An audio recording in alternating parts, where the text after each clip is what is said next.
கடவுளே, டாக்டர் இன்னைக்கு என்ன மனைவியா ஏத்துக்கிட்டாளா இல்லையான்னு சொல்ல போறாங்க. அவங்கள பிரிஞ்சு வாழ முடியாதுங்கிற காரணத்தினாலதே பொய் சொல்லி நான் அவங்கள கல்யாணம் பண்ணிக்கிட்டேன். எப்படியாவது அவங்க என்னை ஏத்துக்கணும் பிள்ளையாரே.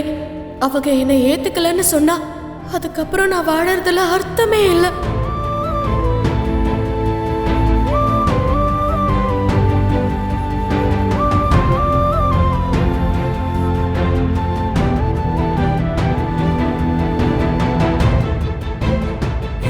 வாழ்க வாழ்க. சாமி, என்னம்மா? என்னோட 1 வருஷ வேண்டுதல் இருக்கு. அது நடக்குமா நடக்காதான்னு பதட்டமா இருக்கு. சாமி கிட்ட பூ குலுக்கி போட்டு அது நடக்குமா நடக்காதான்னு தெரிஞ்சுக்கலாமா? தாராளமா தெரிஞ்சுக்கலாமே. இருமா, நான் போய் பூ எடுத்துட்டு வரேன்.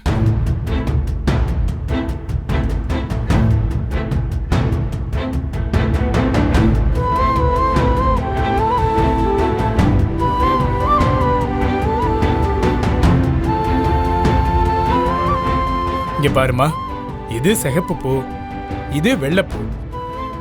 சிகப்பு பூ வந்ததுன்னா நீ நினைச்சது நடக்காதுன்னு அர்த்தம். வெள்ளைப்பூ வந்துச்சுன்னா நீ நினைக்கிறது கண்டிப்பா நடக்கும். சரி சாமி, நீங்க பேப்பர்ல மடிச்சு போடுங்க. சரிம்மா.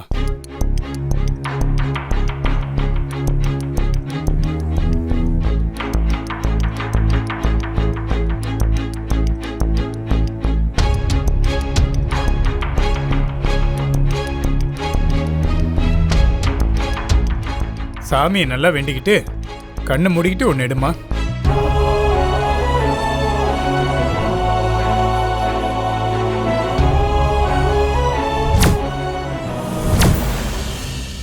எடுமா.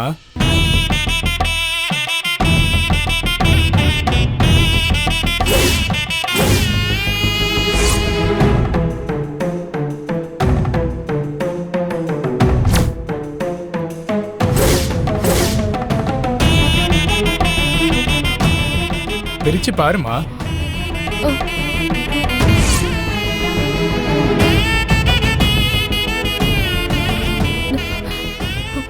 சாமி, எனக்கு பயமா இருக்கு. நான் அப்புறமா பிரிச்சு பாத்துக்கிறேன். சரிம்மா.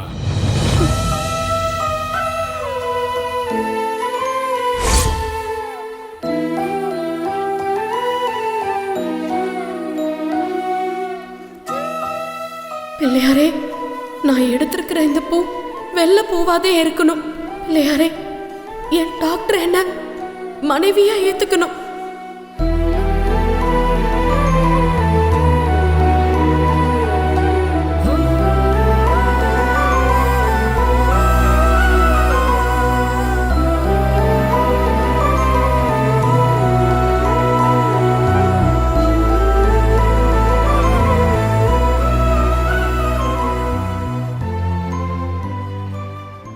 இவ்ளோ நேரம் ஆச்சு, டாக்டர் இன்னும் வரவே இல்ல.